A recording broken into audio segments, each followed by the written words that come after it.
Last century, the grizzly bears were at near extinction at a population of 136 bears in North America.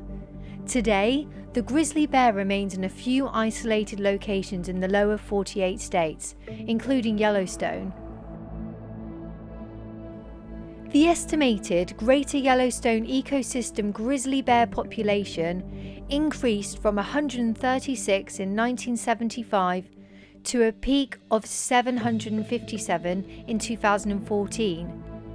The 2019 population estimate is 728 bears.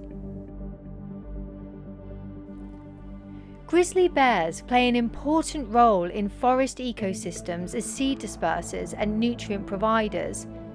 They also provide fresh manure as fertilizer. While foraging for tree roots, plant bulbs, or ground squirrels, bears stir up the soil, increasing species richness and nitrogen availability in alpine ecosystems. They increase the amount of available nitrogen through soil disturbance and through salmon carcass dispersal. They also regulate prey populations and help prevent overgrazing.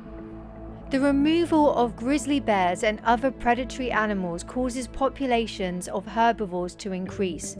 This decreases the density of plants. This has a knock-on effect, having a major influence on ecosystems.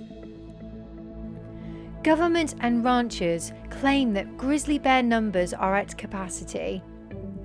However, there is masses of evidence that opposes this. The Fish and Wildlife Service decision to remove the grizzly bear from its list of endangered or threatened species prompted a lawsuit. The delisting was then overturned in federal district court a year later, so all hunts were cancelled. Last week, the Ninth Circuit Court of Appeals ruled in favour of protecting grizzly bears, restoring their status under the Endangered Species Act in the wake of hunts planned in Idaho and Wyoming. The decision spares the grizzlies from previous plans for controlled hunts on land that is within the Greater Yellowstone Ecosystem, which includes 34,000 square miles.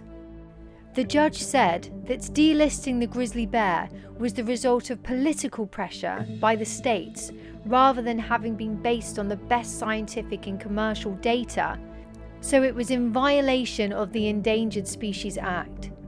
The Ninth Circuit Court of Appeals pointed to the lack of concrete enforceable mechanisms to ensure long-term genetic health for the Yellowstone grizzly. The ruling explains that a commitment to increase population size is required to ensure long-term viability. This is a tremendous victory for grizzlies. The sooner we start to see the connections between all living things, the more protection these animals will have.